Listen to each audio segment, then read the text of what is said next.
Il y a des super opportunités sur le marché. Alors déjà, on a un terrain de jeu qui est plutôt grand, mais là où on a des opportunités, c'est qu'on s'aperçoit qu'on s'est positionné sur des pays d'Europe du Sud, enfin du Sud, comme l'Espagne et l'Italie.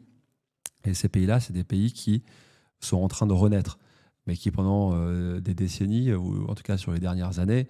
ils ont quand même un peu galéré, ces pays. À partir du moment où l'Espagne et l'Italie ont eu des gouvernements qui ont entrepris des réformes qui ont diminué la dette, l'endettement de l'État, qu'il y a eu quelques décisions structurantes qui poussent l'économie vers le haut, bah, en fait, aujourd'hui, c'est des marchés. Bah,